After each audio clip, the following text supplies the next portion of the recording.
What is up, everybody? Welcome back to another episode of Talk of the Tundra, your Green Bay Packers podcast that is a proud partner of the Eurostep Podcast Network and the Blue Wire family.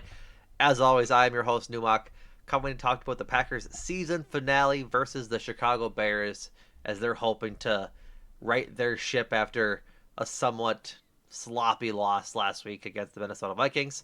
And joining me to talk about that season finale is my lovely co-host, Jordan Chesky. Jordan, how are you doing, buddy? Hello, hello, hello, hello. Are we harmonizing now? Sure. Ready? No. Uh, Greedy gold, greedy gold, greedy gold. Craig T. We cannot Nelson. continue the Craig T. Nelson discussion from pre-pod. We absolutely cannot. That is a off-season subject for folks to earnestly look out for once the Packers season ends, February 2nd ish time, whenever that Super Bowl is. Ninth, maybe. Maybe it's the ninth. I think it's the ninth. Whatever. But here to talk about the Bears game, rather the Packers game versus the Bears, this Sunday. But before we do that, we have to go over the abysmal 27-25 loss the Packers suffered versus the Vikings on Sunday and had a couple of cheeses because there was not a lot of bright spots in this game. So we'll only be handing out two today. Four candidates. First up is Romeo Doubs, 7 catches on 11 targets and 58 receiving yards. Josh Jacobs, 17 carries, 69 rushing yards, a TD, and a fumble lost. Edgerrin Cooper, 11 tackles, 8 solo, 4 tackles for a loss. Allowed 7 catches on 7 targets for 91 receiving yards allowed and a touchdown. Carl Brooks, 3 tackles, 2 of which were solo, a tackle for a loss and a sack, a PBU, and a fumble recovery. And only a 68.8 PFF grade for him. Uh, Honestly, Jordan, I don't like any of them. Really? Yeah, I mean, like Dobbs again, didn't do a whole lot on his catches, and a lot of them didn't come to the fourth quarter. Edgerrin Cooper got cooked in the receiving game. I don't feel like that's necessarily worthy. Jacobs had a fumble. He's had better games. Like the only one I'm like really vying to give one to here is Brooks. Carl Brooks. Yeah, that's kind of Mm, where I'm at. I would say Brooks is my slam dunk cheese. Okay, so let's agree on By that. slam dunk cheese, we're grading on a different scale this week. I Yeah, want to because make it that wasn't clear wasn't to good listeners. regardless. Yeah. You know what the cheese board is like this week? Go ahead. It's like you wake up, it's New Year's Day, maybe you had a little champagne supernova, Banger. That is such a good and song. it's 11 in the morning. You're like, what do I want? I'm not feeling anything. Oh, we have the leftover um Charcuterie board.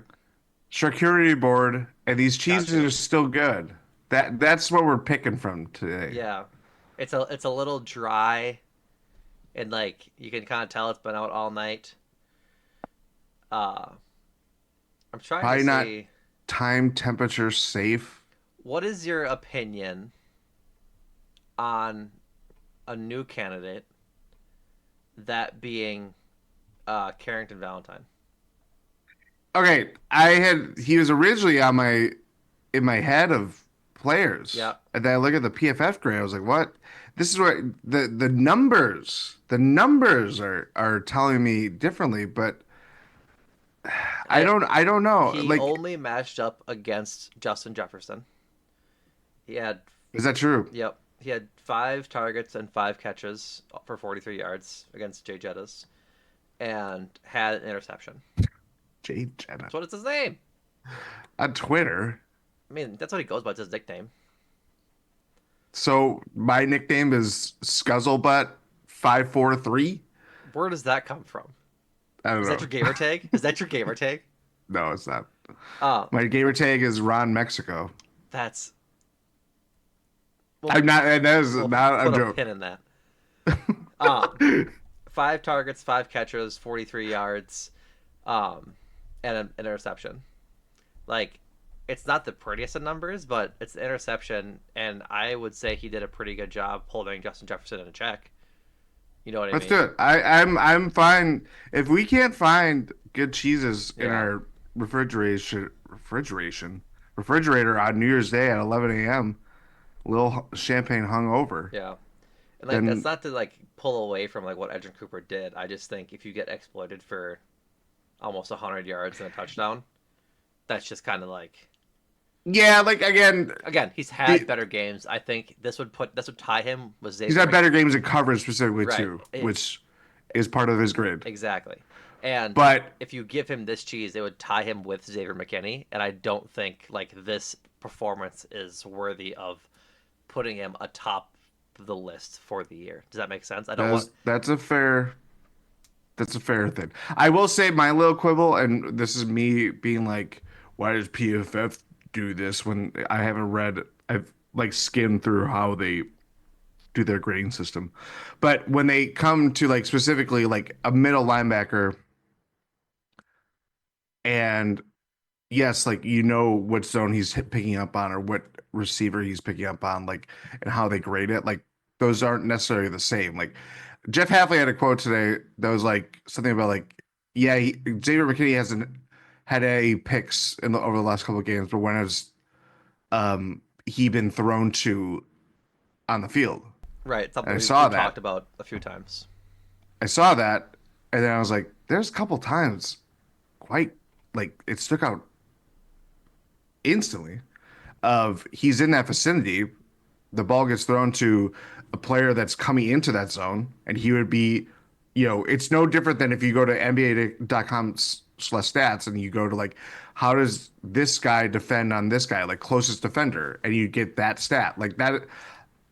This is quibbling like apples and oranges, but you know what I mean? Like that's where I wonder how noisy that stat can be. But when it happens 7 out of 7 times, of course, like that Yeah, is happy enough that you'd have to consider that. yeah, No, so I would honestly do Carl Brooks and Karen to Valentine. I'm fine with that. I'm not really down to give it to anybody on offense Okay. because I mean 25 points is fine, but again, I just don't think they looked that good on offense this week, and no one really deserved it. Like no one went out at midnight 30, and was like, you know what, I'm gonna put this cheese in the fridge so I can have it fresh in the morning. So I Yeah. earned a good cheese. It just wasn't good. I mean, And I mean, we can make the case too that Carlton Valentine, Carrington Valentine's interception jump started the offense yeah, because they were at the 15-yard line. yep, It needed to get in the end zone. totally agree. Um, Totally agree. and yeah, the defense didn't play well by any means, but individuals can stand out within that when they're making plays like that. Yep, absolutely, absolutely. I think those are the only two like worthy uh candidates on defense. Like honestly, let me double check who forced the fumble that Carl Brooks recovered. Was it? Yeah, I don't. So that was. I think it might have been Wyatt. I don't. Why am I blanking on this happening though? What do you mean? When did this happen in the game? I think first My half. was that first half? I think so. Who fumbled? Let's see. Let me see if I can find it here. Play by play. Uh, it doesn't want to tell me on the I'm going to ESPN because they're pretty thorough about whatchamacallit. I know, but usually it tells you like as a um on the force fumble Brandon thing. Powell. It wasn't on a thing. So yeah, so Carl Brooks got a fumble recovery. Oh, it was Carrington Valentine. Oh, Valentine. Jesus. Yeah, I totally forgot about that. Yeah. Yeah, I'll still keep it for Carl Yeah. Brooks. The fumble recovery kind of skews it when it's your own teammate, I know. I was like, when did that happen? but I think it's fine for him. Three That's tackles, funny. a sack, and a PBU. I think that's fine for him. And like I said, no one else really played that well for. I mean Devontae Wyatt, but he only had like what 12 snaps. He had he had Yes, he did. he had 4 hurries in 12 snaps. Man, Which, if I you go really to wish he didn't the get hurt. I know. If you go to the straight up box score, he doesn't show up at all. So when you saw it on PFF, it's like this is like why That's all he did. Yeah. you need different you need those Stat things. checks and balances. Yeah. You got to have options. Yeah. Okay. Um. Alrighty. That does it. Carl Brooks and Carrington Valentine. Um. I'm almost looking at Keyshawn Nixon too, but I don't think he's needed. No, we'll just keep it there. We'll keep it there for two because, like I said, no need for three. Alrighty, moving on to this week's matchup. Or I'm sorry, before we do that, we have some news and notes to cover. The Pro Bowlers were announced today. Three Packers make it. Xavier McKinney and Josh Jacobs and Rashawn Gary all receive Pro Bowl starting nods. Uh, Xavier McKinney and Rashawn Gary both being named to their first Pro Bowls of their careers, so congratulations to them. This is Josh Jacobs' third nod, and then alternates. Elton Jenkins was named as the first alternate, and then Jordan Love, Kenny Clark, Keyshawn Nixon, Tucker Kraft, Josh Myers, and Jaire Alexander were all voted as alternates. Um, I would say of the three starters, one of these things is not like the other. Um, that's no This is we call it disrespect. two truths and a lie. That's what Yeah, this yeah.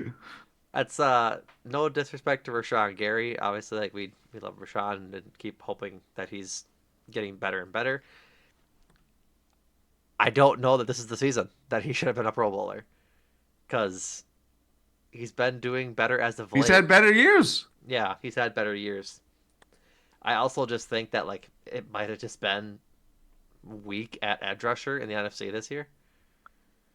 Like, I mean, if you consider like just comes to mind like Aiden Hutchinson, like that is out for someone the that's out year. of there. Yeah. I'm sure there are other candidates that are out because of injury. So I'm looking at the sacks leader. Uh, Trey Hendrickson from Cincinnati, AFC. Miles Garrett, AFC. Danielle Hunter, AFC. Kyle Van Noy, AFC. Uh, Andrew Van Ginkel and Jonathan Gennard, both linebackers, not necessarily edge rushers. Uh, Dante Fowler Jr. Like, there's just a lot of AFC here. Like, even a guy like Nick Bosa is like 15th with 9 sacks. And so, yeah, I mean, I'm glad Rashawn Gary is getting that recognition Yeah. from fans and people recognize who he is and that he's a good player. But yeah, he's definitely had better seasons to uh to get named a Pro Bowler. Like if you had told me Packers had three Pro Bowlers, I would have said Xavier McKinney, Josh Jacobs, Yep, yep. Tucker Kraft, or an O Mm, lineman. yeah, I think like Zach Like Tom Zach would Tom. have been a Yeah, better yeah. third one. Cause yeah, I think that's probably appropriate. Which we'll revisit I this would when have we I would have had to revisit our go. predictions pod. Yeah, I would have had to go way through a lot of players to get to Rashawn Gary, admittedly. Yeah, I think it would. I think it might have been 10 Probably. because you could even, as much as Jordan Love's like his season's not has been far from perfect. Right. But You he's played know, better than Rashawn yeah, on the scale of he's quarterback had more play and highs over the course of weeks right. versus John. John, good Lord, what is going on in my pea-sized brain? Um, got Craig T. Nelson on the brain. You That's what gotta it is. stop. Sorry. What was I saying? Oh, Jordan Love. See, Yes. I'm so skittish. I thought I did not say his name Right or again. I thought I said his name incorrectly, which is my name. You got it. Um, he's had more highs over extended stretches than Rashawn Gary has There you go. had over extended stretches. Yeah.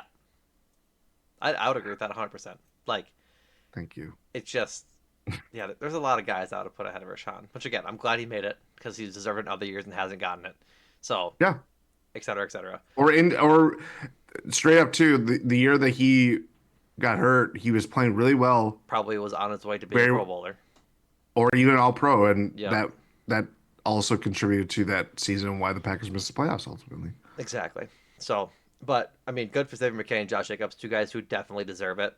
I think Xavier McKinney is tied for second, or I'm sorry, is in third for most interceptions in the NFL, if I'm not mistaken. Let me pull up that quick to make sure I'm not. No, he's actually second. It's Kirby Joseph Kirby who Joseph, didn't make it, who didn't and make it. Xavier McKinney. I know there was a lot of hoopla about Kirby Joseph not making it, and that's all I'll say on that. That's all I'll say. You can go look at just search Kirby Joseph on Twitter and see what the discussion is. That's where I'll end it there. But I mean, I think Xavier McKinney definitely a guy who deserves it. Like, absolutely showing out coming from New York, where he was probably buried a little bit on just like a relatively bad team, and then he comes to One playoff no year. one playoff year, one playoff win when they beat the Yeah. Vikings. So, Yeah, two games, but not a whole mhm. lot to uh, showcase your skills and whatnot. Like being in New York obviously gives him that opportunity, but at the same time, you're That doesn't mean anything. Those it's teams are crap. well They're that crap. and it's not a glamour position like cornerback Yeah. is or running back or It's only whatever. glamorous if you're forcing interceptions. Interceptions, right? But playing for those teams doesn't mean jack crap. Not I'm anymore. gonna No, no, no. used to, but not I'm anymore. sorry. It never did. Eh, It never did. For the Giants, maybe. I'd say for the Giants, The the Jets have Jet. been awful. Yeah, I would agree with that. They've But been like, awful for a very long time. I agree with that. But I think that they still had like guys like the Giants are like a storied franchise. Like I think that is a or respected franchise that is in New York and is allowed to have like players be heightened in their popularity because of that. I agree. But I'm pushing back on this East Coast bias stuff. Keep seeing it. I know you're not. Me noted East Yeah, you Coaster. East Coast bias, Yeah, man. in You my love you love Big Apple bagels. with my Hampton home and my bagels and my chopped cheeses, Mm-hmm. my bodegas. Anyways, good for them. Good for Josh Jacobs too, man. Glad he's back there after the tumultuous ending to his Raiders tenure, and is just back being a Pro Bowler type running back. Just like a rack of ribs. Baby Go back. ahead. Baby back. I'm sorry, folks. That might be the end of the pod. That was bad. That was bad. It's a Oh my. tomato. Yeah, the tomato. You need a tomato throw, don't you, for that one? I had your back in the group chat. Not with that one. All right. Moving on to the less fun news to talk about. Jaire Alexander is done for the season. Matt LaFleur said in his press conference on, I believe it was Thursday. No, it was yesterday. It was Wednesday. Um, Not great. Undergoes arthroscopic surgery to repair his torn PCL or injured PCL in his knee that he suffered earlier in the year. Came back in week 11 and ends up not um, only playing 10 snaps or so, then not playing since then. Um, Matt LaFleur said that the only possibility of seeing Jaire back is if the Packers make it to the Super Bowl. That's a big if for both his recovery time and if the Packers make it. Uh, Over the past 2 years, Jaire has played 37 out of a possible 71 games since the 2021 NFL regular season, including the playoffs. Before we get to his contract stuff, I'm pretty upset that the Packers handled this so poorly.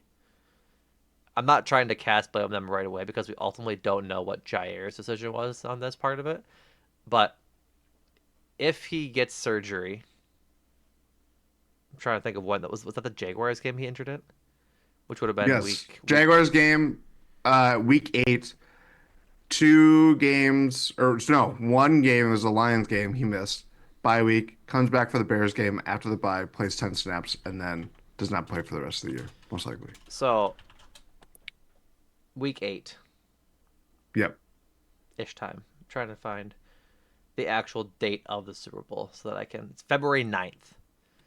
So from January 1st, 2nd, whatever you want to call it, when he had his surgery this week ish. It's a month and a week, 5 weeks away. If he just has surgery on his PCL when it happens, and if he has surgery post Bears week, he's already back in this possible timeline Matt LaFleur is putting out. And so I think, again, I'm not trying to cast blame right away at the Packers, even though I said like I'm upset with how they handled it. But he's your number one corner. You have to understand that you need him for the long haul, right? Playing the regular season doesn't matter, especially at that point in the season. Like when week 11 comes along and you're still doing pretty well. You have 7 games left against a slate of good opponents, and I guess it's you can't assume wins, right? But at the same And at that time, time, I don't think we were. eh, I They don't just think got beaten by the Lions. uh They would have post been by. No, I'm coming saying out of the bye. I'm saying coming out of the Bears game when he injured it. So they were When he what, re-injured six it. and three? Yes, they would have lost. No, 4 because they played. Was Bears pre by? Bears was the first game out of the bye. They were 7 and 3 after winning that game. Yes, And they had the 49ers, Dolphins, Lions as their next three games, but plus then Seahawks. right, but then like that stretch, 49ers were stumbling. Obviously, you didn't know Brock Purdy wasn't going to play, so that's I guess context. There's a lot of context here just to not go through the entire thing, but I think you understand that the importance of Jaire is in the playoffs when you're facing all the really good teams. And rather than trying to soft rehab him and take it slow just through practicing and a little bit of rest, hindsight's 2020. It just doesn't look the best for the Packers because if they just have him do the surgery and say just rest the rest of the regular season, that's 10 weeks. Or I'm sorry, week 11 would have been 8 weeks. So take the last 2 months of the season off and just come back for the playoffs. You know what I mean? Like I just don't like how they were thinking about going through it. I don't think they should have valued those regular season games over the postseason game. If the actual, I know coaches say it's a lot of time, and so do sources within franchises, that guys could possibly come back for the Super Bowl if they make it. I think they said like maybe Aiden Hutchinson could come back if they make it to the Super Bowl.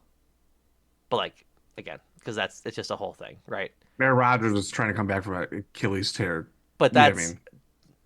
that's a different messenger, I understand it, but right? you know what I'm trying to say. I do. I I just it annoys me that this is where we end up now with the season kind of hanging in the balance of the postseason and likely having to go to Philadelphia You had the and hardest road of the hardest road now without your top cornerback, having to cover guys if we're going the route of teams the Packers will have to play AJ Brown, Devonta Smith, uh Amon-Ra St. Brown, Jamison Williams, Sam Laporta, and then if they face the Vikings, Justin Jefferson and Jordan Addison.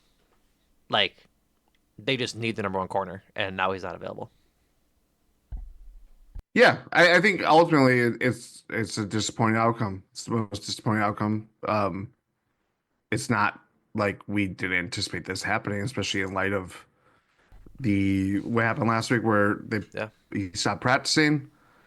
Matt LaFleur was saying that there's still swelling in his knee. I think to your point where I would differ is that we don't know all this information. If I think part of where it gets really frustrating, or from our perspective of we can only go off of what's being said by coaches And who, being fans and whatnot. yeah, But coaches are they when they say something, they keep it very tight to the like vest. But they kind of tip information of like what this means. So I'm guessing they probably thought at the time of Jaire's injury that surgery is last resort because that opens up the way more complications. Doesn't necessarily mean it's going to be a clean fit, that he's going to come back, he's going to be, yada, yada, yada. So with that in mind, I'm guessing that they felt if we time this out properly, your knee responds well to rehab to, stay off your feet, whatever the doctor's prescribing. Um, and then down the line, you're able to kind of slowly get back into the groove, work your way through practice, work your way through drills, doing all the things that you need to do to pass the test and ultimately feel comfortable doing those actions repeatedly that you're going to execute them well on game day. But, you know, that's where an injury like that, not to repeat myself when we were talking about it last week, but it's like you don't know how things will respond. Like even with it being on paper, like this is what ideally the situation would be without surgery. There's always going to be this kind of margin for error. You have to prepare for that margin for error sliding thinner and thinner and thinner if it doesn't respond well. So yeah, like again, hindsight is 2020. I think we ultimately just want to see Jaire Alexander play because that is, I think, the biggest it's the big cloud hanging over this whole thing. It's 30 playing 37 out of 71 possible games since the start of the 21 season, It's not great. including playoffs. Just barely half, right? Barely half, a little over half. Yep. So, you know, that's you can only do so much with that. Yeah. And It's it's hard not to just rely been on it. aim It's the same thing as like the Eric Stokes situation. it hasn't just been injury. It's been the personnel stuff. It's been the suspension. It's been the coin toss that led into the suspension last year, late into the year when they were fighting for their playoff lives. It's like Jaire Alexander is a very good football player, but there are a lot of things just get in the way. Yep. And football is football, and injuries are gonna happen, but they have happened so much, and other stuff has obviously intervened that the best Jaire Alexander, I don't know what that looks like. Maybe this is what No. it's gonna be like for the rest of his career. After being an all pro for what, three out of his first four NFL seasons, like it's it's it's just really disheartening that we're here with him Yeah. and that you know And it's not not to all his fault either. Like no we no should be like clear about again, this that. is his body. It's playing football. This is what happens when you're going to Yeah. play football as much as you are. And also, he's a small corner. Yeah. He like that kind of contributes to picking up these injuries, and maybe I don't know, Yeah. but it's disappointing that we are going uh, or facing. It feels like we're truly at this crossroads. Whereas like we talked about in pods past of do you move on from Jair? Like this is just us like extrapolating from reading tea leaves. But now there is a true like look at the last 3 years specifically. What have you done for me lately? Can you rely on him? Your best ability is your availability. And I would not be surprised if we have seen the last of him in Green Bay. No, me neither. And I think there's a couple of things. Shout out Andy Herman, fellow Blue Wire podcast host over at Pack a Day. Couple of tweets from him. The first of which is uh is just Andy Herman's personal grades. Andy Herman does like PFF style grades post game for every Packers game.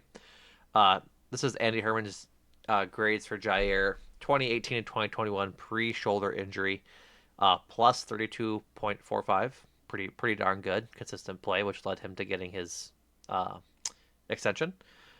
Post shoulder injury plus 0.50, half a point. So just inconsistent, and I think not playing at the level he was on his rookie deal.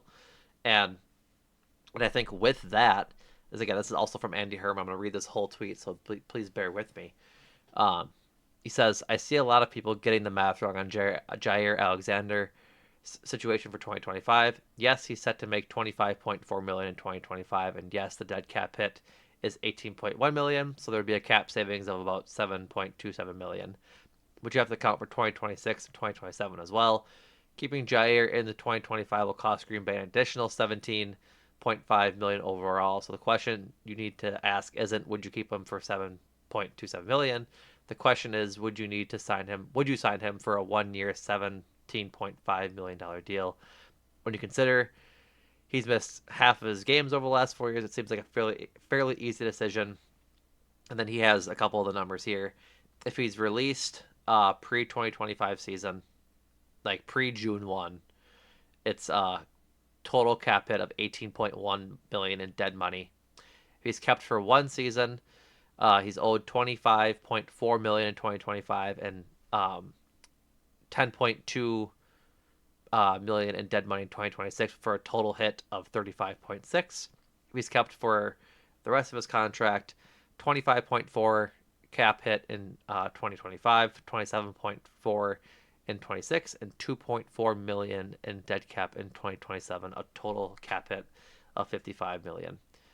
That is to say, I think just the easiest way to go about this, knowing the Packers have some flexibility, is probably just to cut weight Yeah. because I just don't know how much you can rely on Jaire being there. That's not an easy decision to make, right? Like this is a guy that is, whether we like to think it or not, a leader in the locker room and brings a lot of emotional energy to the team. He kind of reminds me of Bobby Portis, and like not Yeah.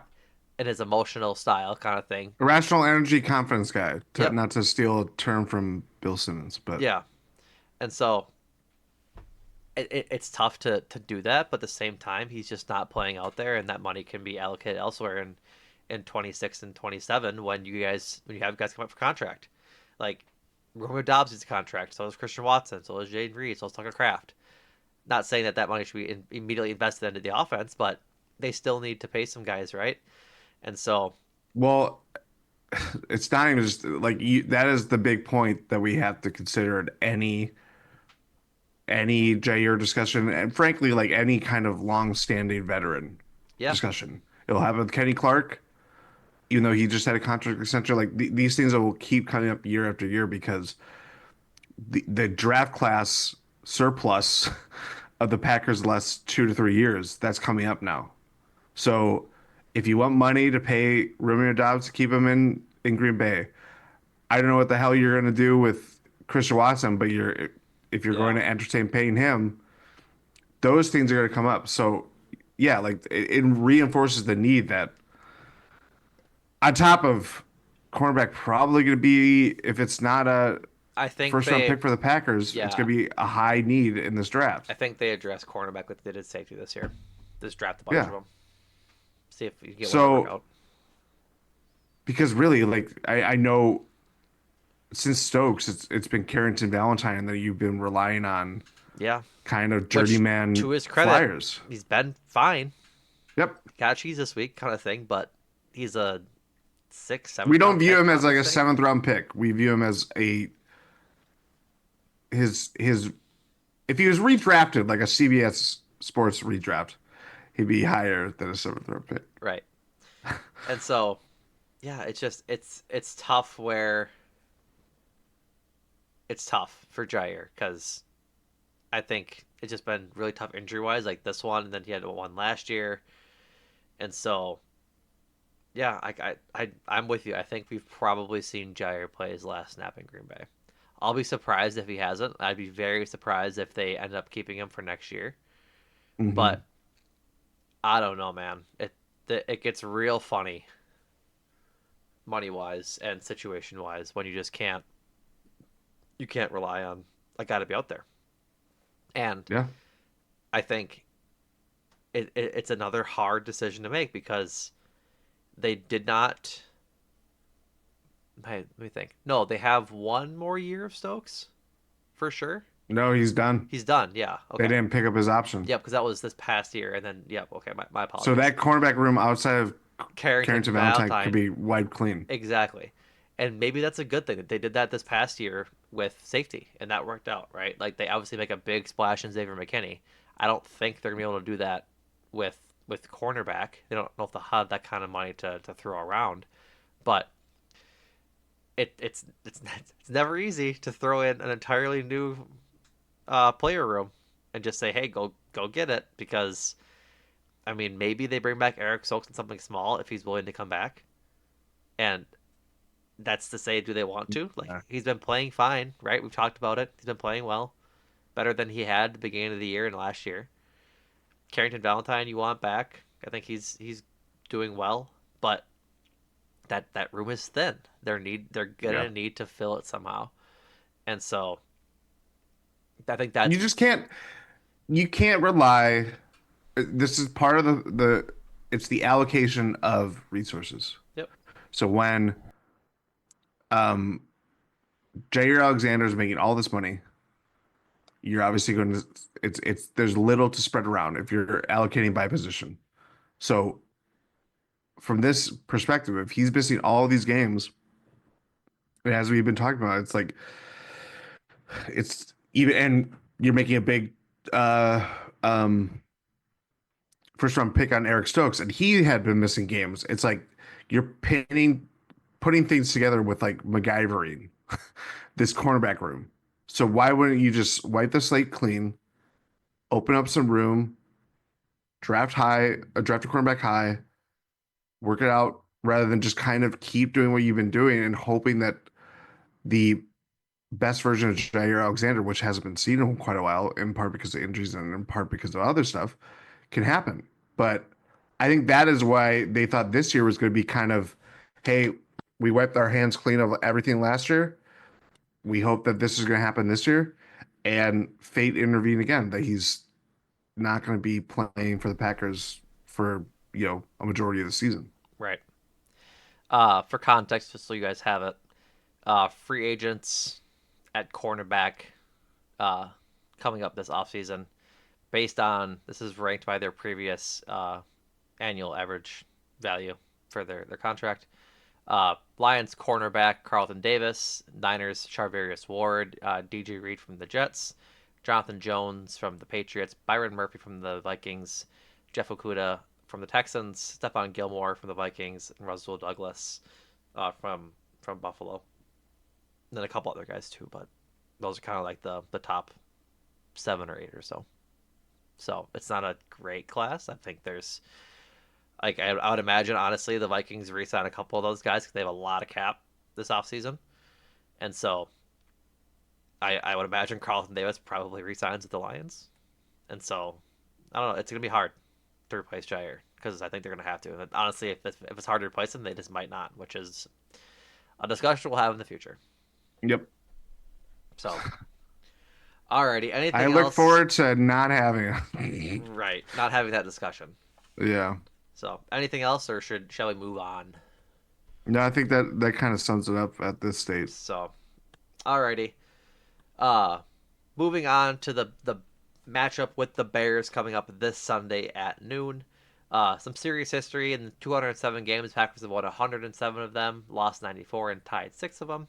Packers are on 11-0 winning streak over the Bears, all of which is in the Matt LaFleur era. It's the longest winning streak a single opponent currently NFL as well as in the Bears Packers series. It was shout out Packers dope sheet. The Packers' 11 straight wins over the Bears, also the second longest winning streak against any franchise in the Packers history. The Packers had a 15-game win streak over the Chicago Cardinals from 37 to 46. Also heard from Packers dope sheet. Do you think Clark Hinkle was like when he was playing the Chicago Cardinals, he was yelling like, "I still own you"?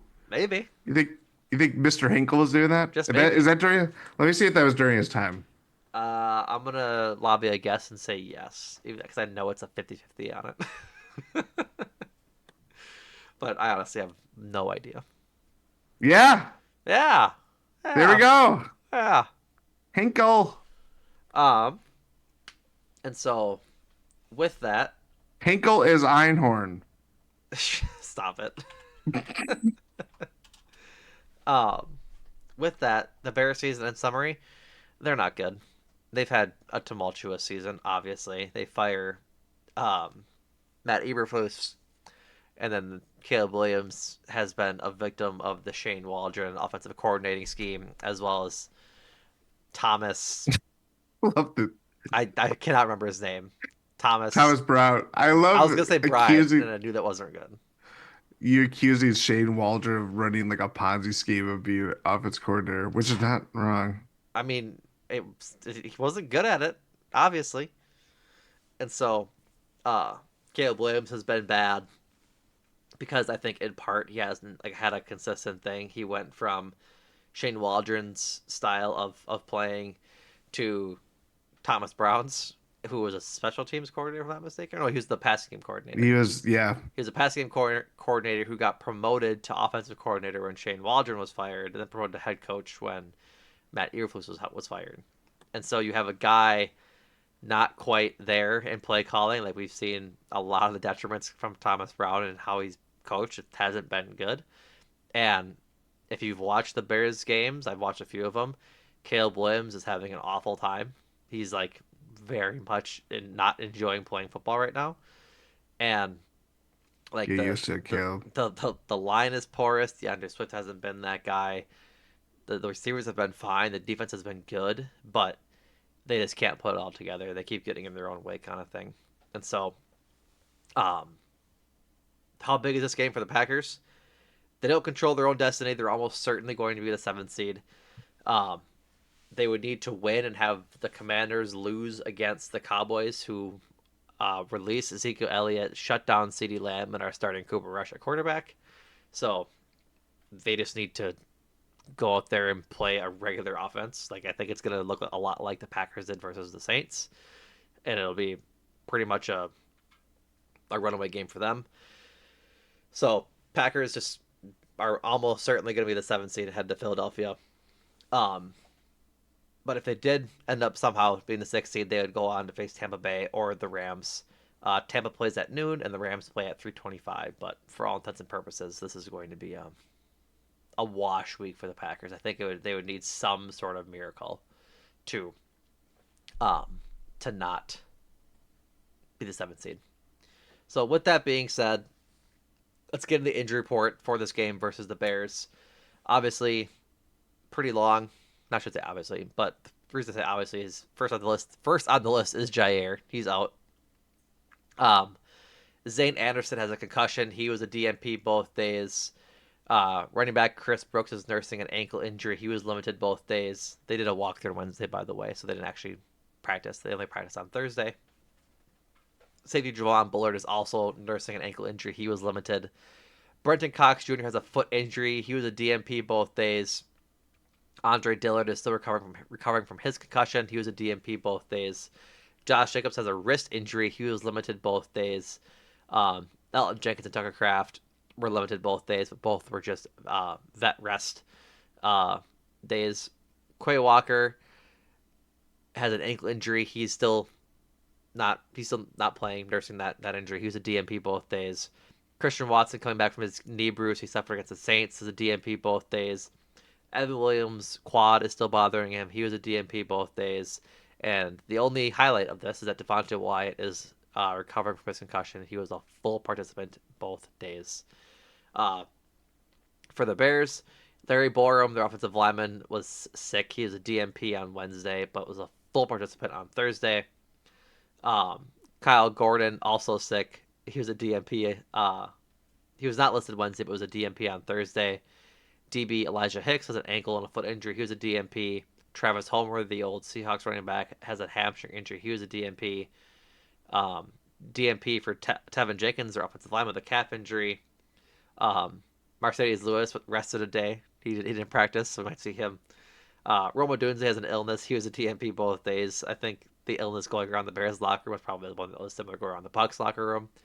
And then their DB Tarvarius Moore has a knee injury. He was a full participant both days. So rather than going back and forth on what to watch for this game, I think what Jordan and I are going to do is talk about what we want to see out of this game going into the Yes. playoffs. Because to give context, the expectation for the that I guess I'm having going in is that they're probably not going to play most of their guys most of the game. Um, this is from Ryan Wood this afternoon. Josh Jacobs states the obvious on how much he'll play versus the Bears. Quote, just being honest, being realistic, I don't see me taking that many carries in this game. Obviously, I want to play. I'm going to push to play, and I'm playing, but I don't see myself taking 30 carries. Then he followed it up with asked Josh Jacobs why even play this week with the playoffs coming. One, he's healthy. Why not? Two, if QB1 is out there, Jacobs wants to be too. This is a quote from Josh Jacobs. Quote, if I was battling with something right now, it would be more of a decision of do I want to play or not. But for me, man, what I bring to this team, the tone set and things like that, I think it's important for guys to see me out there. I feel like if Jordan is playing, if all these other guys are playing, I need to be out there too. End quote. And I would agree with that. But I would imagine, depending on where this game kind of shakes out by halftime and where the Commanders game is at by halftime, that they probably just kind of look at what's going on. Like if the Commanders game is close, they probably keep them all in and have everyone play the entire game. But if the Commanders are going into Dallas at halftime and it's 31-0, I would imagine they probably rest some guys and don't risk any further injury to anybody else critical for the playoff push. So, with that being said, Jordan, where do you want to start on like areas of worry you want to see cleaned up um, at least for during the first half of this week's game against the Bears. An admittedly tough defense. Um, let's see the offense click. Let's see some, even with a lesser opponent, even at a 95% um meaningless game. You want to see the offense kind of look a little hotter than it has in the last couple weeks. Um, that being said, I don't think I really want to see Josh Jacobs in this game. I think you Yeah, have to you have to consider his workload. He is probably the most dependable offensive player at this point for the I Packers. don't think there's a probably about it. I think he just is. Um, he's had some knocks over the course of the season. Obviously, he's a running back. He's had high usage games. You just want to make sure you have that going into, possibly playing most likely playing the Eagles and playing an outdoor game in the elements where you're gonna have to rely on power running football. Um, yeah, I think the offense is easily the biggest thing just because it's like even with knowing that the Bears are not good, they still have something to play for. That this is pride. Tyreek Stevenson may play taking a play off and it led to the Hail Mary, but by and large, a lot of those people are going to give a crap Well, I for playing. I think for them too, it's every reason that every bad team plays all the guys that aren't like stars. Like obviously, like we said, like CD Lamb is um shut down for the Cowboys, but other guys on the Cowboys and other guys just like on the Bears are gonna be playing for their jobs next year, and Yeah, so they're gonna play hard. jobs in the NFL. Yeah, that too. Like just being able to have one of the 450 spots, I believe it is. Well, that's NBA. There's more in the NFL. However, the number any number of the limited spots in the NFL to make sure that they can still be NFL guys, and so you'll see all the all the big guys play if they're playing. I think they'll play with some tenacity, mostly because the Bears don't like the Packers and vice versa. But at the same exact time, it's like you don't want to go out there and win the game versus the Bears just to say you won versus the Bears, what ends up being meaningless. And so, Yeah, like, I don't think that risk is worth it. And I know Bears fans would take a lot of joy in winning a meaningless game because that's what they do. But at the same time, I'm with you, and then I want to see the offense work because the offense. I think I talked this on 2 weeks ago when I did the Saints post game. It was fine. Offense was fine, but it wasn't like stupendous. I That think. was a this is gonna sound very first world problems, but it was a flat 34 nothing. Yeah, it was a It game was dominated by the running game, which we know works, right? We yep. we know that the run game for the Packers is efficient and it works. What hasn't worked the past 2 weeks is the passing game. Like the game against the Saints, Jordan Love and company didn't look the greatest. I thought like he had fine stats, but it looks like the passing game is sort of stuck in mud again. And I believe Toyotathon is done for that joke. I saw a Toyotathon commercial today during the Bucks game, No, so so maybe not. it's still going on. Regardless, we They still we got some cheese in that we, fridge. we need to see the Jordan Love Toyotathon magic because it just hasn't looked good because for whatever reason. I'm not even really sure why because I don't know. But they need to get Jaden Reed mixed in more. We've been saying that. We've been pounding that table for weeks. Well, Kurt Banker's got some very strong opinions out of the I don't care Packers what drafting Kirk him. Bankert has to say. He can go be a shill for sleeper, if I'm pretty sure. Sound like my wife. What? She hates Kurt Banker. I mean, It's the funniest thing in the he world. doesn't deserve the clout he He's like a has. fingernail in the Packers history, and it's like Yeah, anytime I she would say sees he's him like a pop up, hangnail. Like he is hangnail. Yeah, a yeah, that's hair better. follicle. Yeah, you know, He's like a nose hair you just take out with a tw like a forceps. yeah, a But tweezers is the word. forceps, doctor. Doctor. Um, but Anyways, yeah, anytime she sees him pop up on like any timeline, she's like, "What the hell is this?" yeah, I'm with Amber on that one. But yeah, I just want to see it work, man. I think that's the biggest thing I want to see come out of this game is that I want to see the passing offense work, and even if it's for a half. I don't care if they don't play the second half. Like it doesn't matter.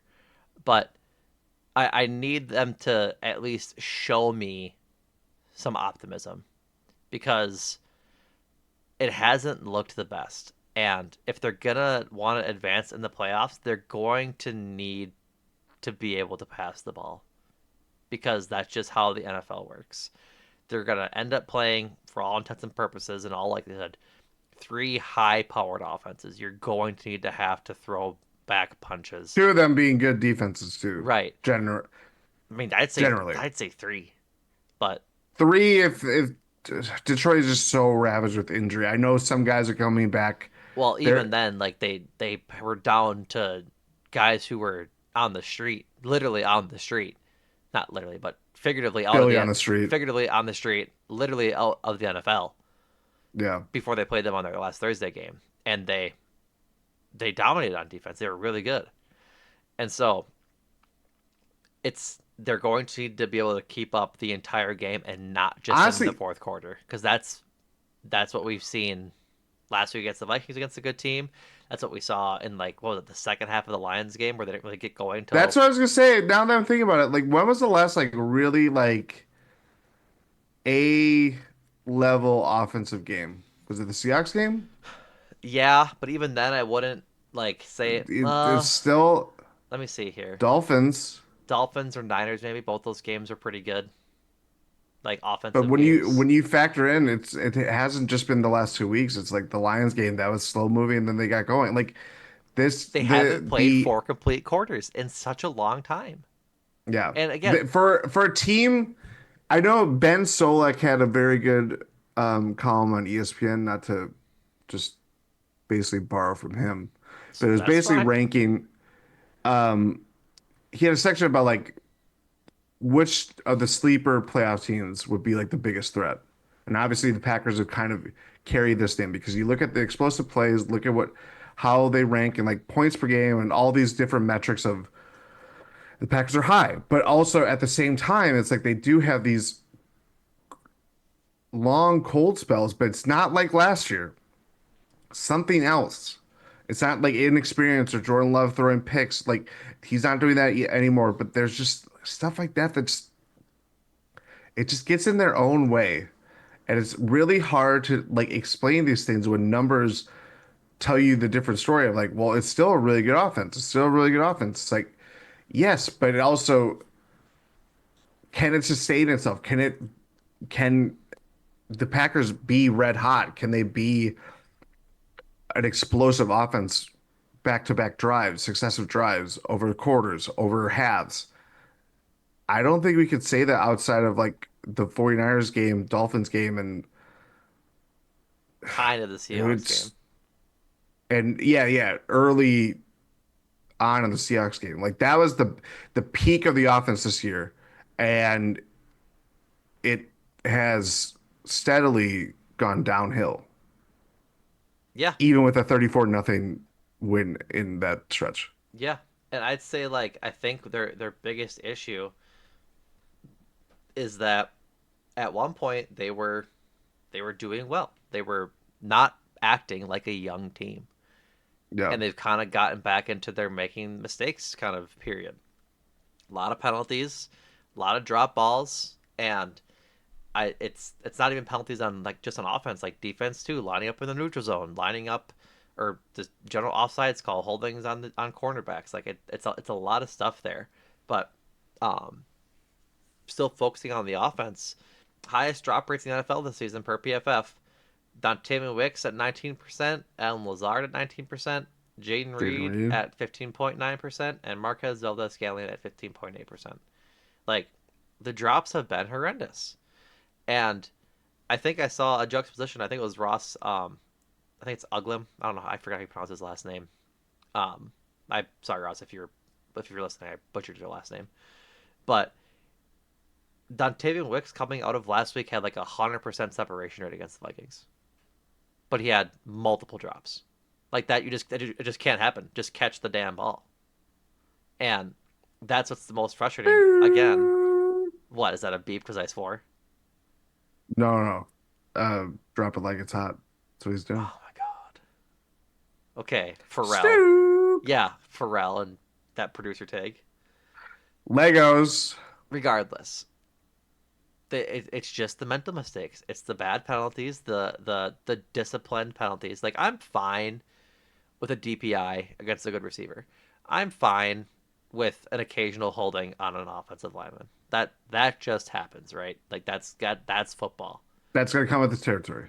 A alignment issue, like which they've been cracking down so much on this year, lining up in the neutral zone on defense. That stuff is inexcusable. 17 games, Illegal 17 weeks formations. into the thing, illegal formations exactly. 17 weeks into the season, it's not acceptable. It just can't be done anymore. You've been playing football for a number of years. You've been playing football under these new circumstances for the better part of 5 months. You cannot be that unfocused anymore. And that's where the issues lie. Because how many times have we seen it? I mean, just across the NFL, third and four, third and five, guys line up illegally. It's illegal formation. Receiver, lineman, tight end, whoever it is, they convert the third down, but it's brought back because of that penalty. Yeah. Like it's just not good. You cannot be making those mistakes, and those mistakes cost you in the playoffs. And so, again, this week, I want to see a clean game. I want to see the receivers catching the ball and the passing offense just working. I don't care. Honestly, I'd rather see a lopsided Jordan Love game. Like I don't care to see Josh Jacobs get the ball a couple times. I don't care to see Emmanuel Wilson or Chris Brooks get the ball a whole bunch, even though I like both those guys, obviously. I need to see Jordan Love look like Jordan Love going into the playoffs. Yeah, I would agree with that. I think even too, like I'm trying desperately scrambling to see what Jordan Love did against the Bears. And I thought he played a very good game that week. 13 to 17, 261 passing yards, one touchdown, one sack, one interception. The Um, interception was a throw that is went that through Tucker Kraft's hands, and then I think hit Romeo Dobbs' hands, and then was yes. intercepted by the Bears. But that was his first game coming back obviously out of the bye week. Yeah, But it was really good. it's a good Like game. it was. Highest completion percentage of the year, It's even also the on game not a that lot of Christian throws. Watson went nuts and had that big 60-yard run after he dove for that ball. So that's a good chunk of his yards there. 200 without Kyle that. Brooks, Yep. speaking of fingernail. Speaking of fingernails. And so I was looking back at that box score, like the recap, and the prediction of like the will this team win or not. The graph is very funny, as always. Mhm. But regardless, like that, I think for on the offense, that's just what we need to see. We need to see Jordan Love be good Jordan Love and not conservative Jordan Love. Like I wouldn't even mind just seeing him be gunslinger for this week to get some confidence back and making the throws that we know he can make. You know what I mean? Because like I think part of my issue with the Saints and the Vikings game is that he was missing easy throws. He was missing easy throws in the flat. He was missing easy throws over the middle. I want to see him play carefree and just rifle it, so that Rifleman. just so that he knows he can do it. Because you're going to need to make tough passes against good defenses. I'd rather him at least try to make those passes in what is, in, for all intents and purposes, again, probably a meaningless game, and see what he knows he can do and what he shouldn't be throwing. And that's just where I'm at with Jordan Love. Still love him. Still think he is a very, very Well, good I think quarterback. But I think coming out of his last year, his first real year starting, the expectations have definitely risen for him, right? I think that's why I feel like we've been not hard on him, but he only has a couple of cheeses this year, right? And that's why I feel like I'm being hard on him now. Like I just don't think he's played to the level that we know he can play at. Like I don't think he's had a Dallas game this year, no, and that's no. what I'm But saying. But that was like A1, that's what I'm saying. It's not you like they've know. played good teams this year. They've played a lot of pretty stinker teams. Like His best game I think, looking through the box score I would mean, it's be probably the Vikings game if you're going like that. He had 3 interceptions, but that's that's beside the point. Dolphins. Yeah, like I Dolphins felt like the easiest, like he was letting it rip kind of way. Arizona, that was a cupcake game, I four mean touchdowns. the only game he had even close to Seattle, production parts of wise, it. the only game he even had close to production wise was the Cardinals game. That was a good game, 22 of 32 to 258 and 4 touchdowns. Like, but he hasn't crossed 270 yards besides the Minnesota game, the first one. Yeah, Sorry, twice. He did it against the first game against Detroit, but he had no yep. touchdowns that game. And so I think we just need. I don't know. You know what I actually think might have happened looking at his stats here. The beginning of the season, they weren't really relying on Josh Jacobs. They were doing a lot of Jordan Love stuff, right? So through And he's hurt. I know, but like through the Houston game, so through the middle of October, in his starts, Jordan Love had 2, 4, 2, 4, 3 touchdowns thrown to pair with 1, 3, 1, 1, 2 interceptions. He threw a game. He threw an interception in every single one of his first 6 starts. Not good. Yep. Not good. Since the Jacksonville game, so the end of Halloween or the end of October, he's thrown a total of, let me see here, 3 interceptions. He had one against Jacksonville, one against Detroit, and one against Chicago. Has not thrown one since the Vikings or the Niners game. Like that was his first game he hadn't thrown one. Hasn't thrown one since. Comparatively, again starting with Jacksonville, 0 touchdowns, 0, 1, 2, 2, 1, 2, 1, 1. I think they're leaning so heavily on Josh Jacobs that they're not leaning enough into Jordan Love. Does that make sense? Like I don't think that they need to I because think that's Josh just how Jacobs. they've, I think it's the offense has worked. They've won games that way, but I yeah. think that the caveat is that with leaning on Josh Jacobs so much, the passing offense hasn't been able to get into a rhythm to where they need to go out and duke it out against some of these teams when they're going to need to do it. And I think that's evidenced by Look at what happened at the end of the Minnesota game. They were down a few scores. They needed to pass the ball to get back into it. And when they started passing the ball, they looked a lot better. The offense Yeah, started rolling. It was moving right along, and they go down and score a couple times before they ultimately lose. And I think that's kind of what you need to do. I'm not saying like it's hard to be a coach, right? It's hard to make these decisions and figure out what levers to pull when because Josh Jacobs is good. He's a Pro Bowler. He's had 1,000 yard season. He's had what I think 10, 11 touchdowns, 14 touchdowns. 14 touchdowns. He's a good player. You have to feature him. At the same time, it's a passing league. And in order to keep up and to make sure your offense is sort of humming right along the entire time, you have to make sure that everybody's in rhythm. And I think that's kind of where the Packers are in a little bit of discord right now and how they want their offense to run. I don't think Matt LaFleur has truly found the balance of how to properly use Josh Jacobs with Jordan Love and vice versa. It's all the yin and yang, and part of it was it felt like they were relying a lot on Jordan Love when he was hurt and playing, and then when it'd be Malik Willis time, they were shielding him.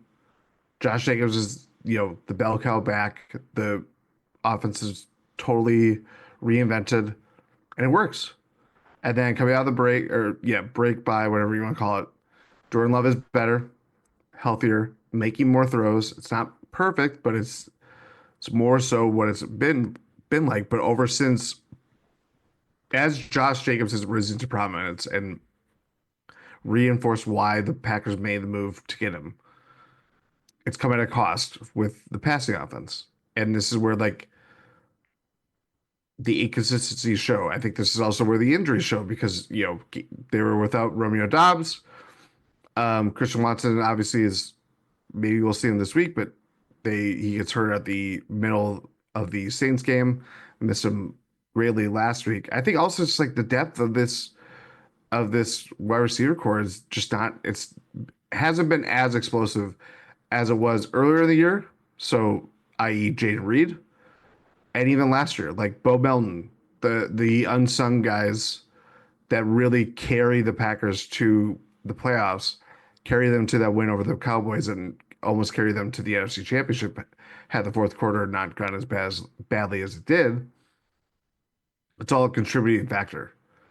Um, Despite the fact that Tucker Kraft has emerged as the starting tight end and hopefully a Pro Bowl level type tight end in the years to come. Yep. So I think it's all that all contributes to everything at the passing offense. I think we were talking about it after the Vikings game is that they have gone so much in changing gears with the run game, and I would say a net positive decision, but it has come at a cost with how explosive this um, passing offense can be. I think they're so reliant on being like converting those explosive plays that even doing the simple things that can help Jordan Love get to those plays, make them, convert them, they haven't had that in their back pocket. And I think that's where, it's no different than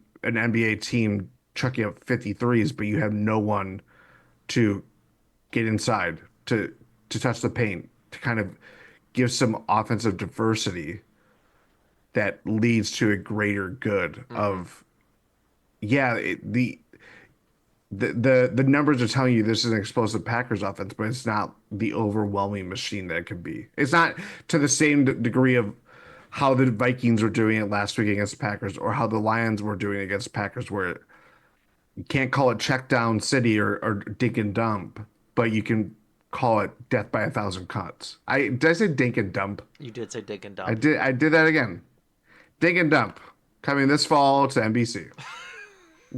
Starring Craig T. Nelson. I no, By the way, when you're like, I'm not a coach, and I was so badly gonna interject him, but you I just you just didn't can't say, help all right, yourself. Can't. Um, but no, I totally agree with everything you're saying. And to sort of wrap up like the offensive side of this, through the for Jordan Love through that same, we'll go to the Lions game, so before the bye. He had attempts of 34 against the Eagles, 54 against the Vikings, uh 26 against the Rams, 32 against the Cardinals, 33 against the Texans, 22 against Jacksonville, 39 against the Lions, right? And after the bye, starting with the Bears, these are his attempts in the rest since then. 17, 23, 28, 20, 27, 28, 30. He broke 30 5 times before the bye, and he just did it last week against the Vikings because they needed to do it to get back in the game, and he only got 30. Like I think that says a lot about how much they rely on the running game to sort of be their strong suit of their offense. And again, it's not an entirely bad thing, but at the same time, it's so plainly obvious they're just throwing the ball less, and so that's why, to bring it all back around, I just want to see the passing offense game work this week. Yeah. And who knows how much they play, but I think the other thing is that this is where I was trying to wrap up. I forgot my point. I've now remembered it. There's context with a couple of these things, right? Slow starts generally mean you're gonna have to pass more. When they get the ball to begin the game, go down and score, they're now front running. They can do the whole playbook is open, as opposed to getting the ball going through and then being down after their first series, right? They play better with a lead. I'd be curious to know what their like stats are when holding a lead kind of thing. But they just need to get to a hot start. I think if they can start hot against any team, they have the full capability of winning it. But that's reliant upon them taking that first drive and getting points with it, particularly touchdowns, and then controlling the game from there. Because if they can control the game with the run game after they go up 7-0, and maybe their next drive they're still up 7-0, then I think that is just such a benefit for the Packers versus having to be down 7-0. And then the same uh, the same theory applies in the inverse. If they're down 7-0, their next possession, if they go 3-0 or don't score, then they have a chance to go down 10 or 14-0. Then they need to start passing more. And then they Yep. kind of become one dimensional where play action doesn't work as well. And you're playing against the clock to be able to get back in this game. And so, fast starts, passing game, that's what we want to focus on. For the defense, the pass rush just has to start getting home. Like, Brenton Cox Jr. not practicing isn't ideal. Obviously, he's not a focal piece, but he's still a big part of the equation. And seeing Rashawn Gary, seeing Lucas Van Ness, seeing Isaiah McDuffie and other guys get home, I'm sorry, Kingsley Enagbare get home, is important. And I'd like to see them get home a couple of times this week against Caleb Williams because Yeah. he's taken a lot of sacks this year. A lot of sacks. He's been okay at times at not doing that, but he still takes a lot of sacks. So let's get after him. Let's see the guys up front get home and get after the pass rush because it's not good. Like it's been better as of late, but it's just not where it should be with the guys that are on the line. 2 words. Bear down. Bear down, baby. Bear down on them. And so I don't really care about how the secondary plays. I Gary, Gare down. The secondary is going to be just, I think, what's the right word to say? A crapshoot for the next 5 weeks, if that's where they end up. Excuse me. And you just kind of hope for the best that Carrington Valentine, Eric Stokes, Keyshawn Nixon can kind of hold their own. And that hopefully Xavier McKinney and Evan Williams, when he comes back, and Javon Bullard can supplement those guys. But for now, I think like your best player out there is probably Keyshawn, who's made a lot of great plays lately, and in the at the cornerback position, obviously. Made a Yeah. lot of great plays lately, and hopefully he can keep it up because he's going to need to. He has to. Anything on the Yeah. defense? You obviously want to see some juice, but I think if it results on win, we're gonna be happy with it. But is it? I think for the defense, not to be this guy, but anything that we say about being up on low life teams like the Bears, um, we know that it hasn't happened against the better teams, the teams that they're going to be playing against in the playoffs. So yeah, I want to see the juice. I want to see guys play. I want to see Edgerrin Cooper level intensity from everybody. But you know, if this game is actually a game, you know, I I don't even care if I, it's like a game or not. It's just I don't know. I'm with you. I think you will care if If they play the whole game, I will care. I am saying I really don't care if it's a game or not with the understanding that it's probably not going to be. I don't know. We'll see. We'll see. We'll see. So, alrighty. Anything else, Jordan, or should we get into players to watch and Players to predictions? watch. Let's watch some players, shall we? You're up. Oh no, I go. I go Um, first this week. I go first this week. Jordan Love, plain and simple. I want to see him wheeling and dealing. I just gave a whole spiel about what I want to see from the Packers offense this week, and I think it'd be disingenuous to not have him as my player to watch. I like that. I like that. Packers player to watch for me will be. You sounded like Blue from Blue's Clues. Mail That's time. Steve, not Blue. I know, but they sang it together. My player to watch will be Emmanuel Wilson because I think they shouldn't play Josh Jacobs. Yeah, I'll sure let you rock with it. Let's get an Emmy He already got one last week, 2 weeks ago. No, for best supporting actor. sure. God, your Mike or your Bear? Tory Taylor, because I want to Who? see the Bears punter. Oh, you mean the guy that Caleb Caleb Williams Williams told that he wasn't going to be instructed. punting much? I need to Yeah. see. Hold on, Yeah, we gotta check in on we our have to check in. For context, folks, the when Caleb Williams was drafted, he told Tory Taylor, who was also drafted by the Bears, that he's not going to have to punt a whole lot this year, Oh, which obviously hasn't worked out the best for them.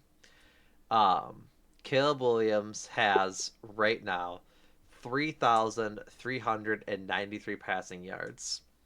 Tory Punter Taylor, punter Tory Taylor has 3,657 punter yards.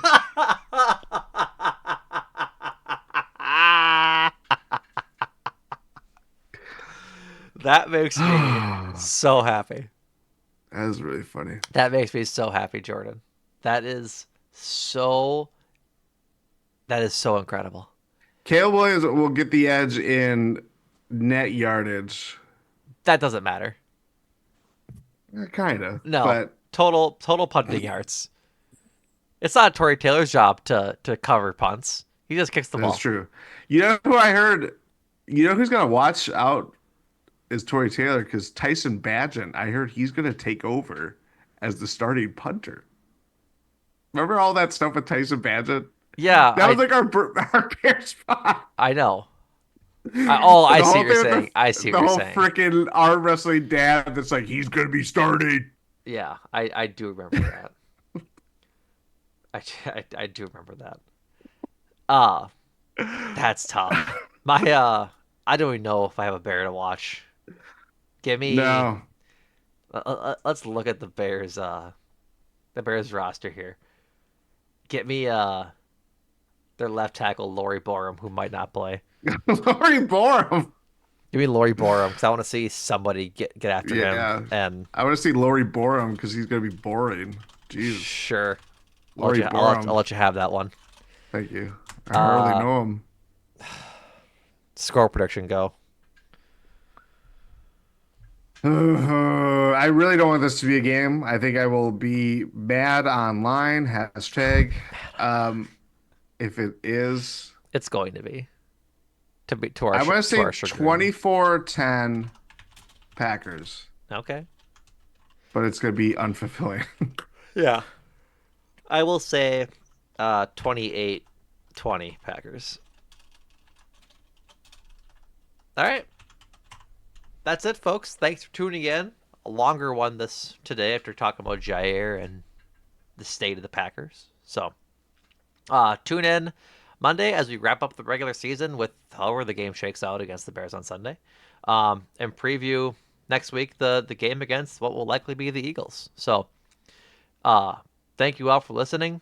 Check out everything GSPN at gspn.info. $8 a month to get our premium Substack subscription with After Darks, our premium extra pod with all six of us talking about a variety of topics. Last week's was Christmas movies. The one before that was Christmas activities. Love that one. We have all of them up there for you guys to see. There's always a bunch of good ones. Jeopardy was our first one. That was a blast. We got to do Jeopardy again soon. Mm. Um, go check that out. $8 a month at gspn.info. Check out all things Bucks over with the Euro stuff with Ty and Rohan, and Win in Six with Jordan and Adam. Uh, Brewers made a trade today or something for some left-hander Garrett Anderson. from the Rangers. So I'm sure the emergency pod from Adam and Andrew is coming out soon for Cruising for a Bruising. Brewers are back on FanDuel. Yeah, back on FanDuel, regrettably. Makes me very sad. Got that money instead of pay money to make their own network. That's right. Shout out to Sand. Yep. Shout out Sand. Uh, and then Captured in Celluloid. Not Captured in Celluloid. What am I talking about? Make Time for This is Adam and Andrew's Drunk Drunk Movie Pod. Uh, I'm begging them to do a pod on Nosferatu, Robert Eggers' new film, because that movie was awesome. Would recommend you go see it. I heard it sucks. Shut up. God. Such a bad one.